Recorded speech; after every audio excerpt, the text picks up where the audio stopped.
Hey, what's going on, everybody? Good afternoon, gang. Hi there. What a dreary day. I often don't see what's going on outside until I come in here. So I'm not near a window in my office. Well, I guess near is relative. I could walk down here. But you're not casually observing. You have to make an effort to come and see it. Yes. Yeah. I never casually observe. I aggressively observe. Ooh, that's what sets you apart from the rest.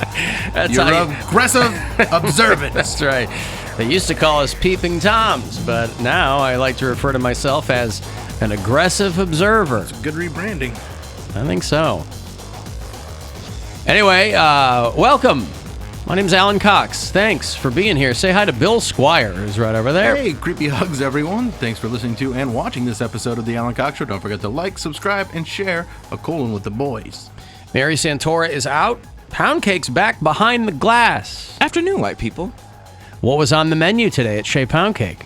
I didn't get lunch today. Oh, you didn't? Are you intermittent fasting? No, I had lunch. I ordered like a bowl from Applebee's yesterday, and I ordered some some quesadillas with them. So I brought that to work with me today. So I ate at work. You ordered the food yesterday and brought it today. Put it in the fridge. Oh, okay. See, that's the kind of anytime something like goes in the fridge, I know I won't eat it. Like, I got to eat it either then. Like, I don't... You're not a leftover guy. I'm not a leftovers guy. Well, I guess but it depends on what it is. It's not even a leftover. It's just like it hasn't been touched and it's just refrigerated. No, I understand, but like you took warm food and put it in the refrigerator to preserve it. I understand that. You do. But then you take it out. What do you, like, nuke it or... No, I just let it be room temperature. Room temperature. Because if you nuke it, then all the oils and stuff make everything soggy. If it's room temperature, then everything dries together. But doesn't it coagulate? What did you get, a quesadilla? Quesadilla. Doesn't it coagulate, though? I mean... they were perfectly cut and separated. Wow. So, no, these Okay. weren't. It wasn't soggy at all. I'm like, wow, it still holds up. All right, well, there you go. I mean, listen, that's it's one form of meal planning. And yeah, I suppose. Yeah. I'll sometimes, for lunch, I usually have a salad for lunch, but sometimes I'll order, I can get salmon and broccoli from the Applebee's right across the street down here. And so I'll order it, and then I'll go and I'll pick it up. And I'm always very, very specific about the fact that I don't want any butter on the broccoli. Because usually if you go to a restaurant, invariably the vegetables will be drenched in butter. Yeah. And I'll say, no butter. They always have butter on. No butter, no butter, no butter, no butter, no butter, no butter, swing butter. I said, please, please, and they don't care. They're not the ones making them. They're just the ones bringing them out, But for me, it's that eternal push and pull when you're ordering out between calling and talking to a person who is human and there's foibles and they can screw it up, as opposed to putting an order online, which comes up on like a POS system on the other end, and they can look and see, and there's every specific thing on there. And both ways can get screwed up. You wouldn't think that making orders online would screw anything up, but then I guess at the other end, you've got to have that person read the order properly. And if they're not doing that, it's not a machine making them, right? Right. It's not the Jetsons. Not so yet. it's not yet. We're getting there. Automated food cooking. Yeah. I was reading the jobs that are most likely going to be replaced by artificial intelligence over the next decade. We're not talking 50 years away, next decade. And some of them are pretty... there's no shock there. There's like insurance adjusters and, things that could be largely administrative. But doctors was on that list. And I think there's going to be a lot of people who are still going to want to talk to a human. I think, right? I mean, we get to the point where there's robot doctors who are working artificial intelligence and could probably be exponentially more precise than a human doctor would or could be. But I would imagine, I think people are still going to want that. When it comes to their medical professional, I would think that they would want that human touch there. Do you want a robot telling you that you have terminal disease? Yes. Do you? Yeah. They'll be programmed to do it in the best way possible. No, but they won't be, because they've only by the time that you're learned what they've learned, right? And But it's not. But I'm saying that will be their programming. Yeah. So it's not like they're going to just be like, you will die in 8 months from cancer.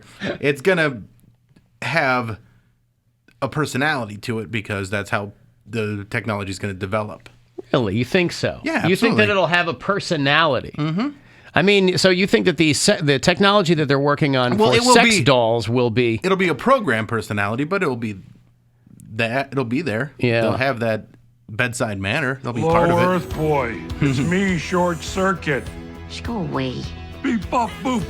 Beep bop boop. You want that guy telling you that you got 6 weeks to live? Absolutely. Wow. I can't think of anybody Get better. your affairs in order. I imagine that they'll have a bit more of a human voice by that time, too. But, yeah, I don't know. I got a letter from, who did I get a letter from? I got a letter from Jeff. Alan, today's my 11-year anniversary being married to my amazing wife, Lana.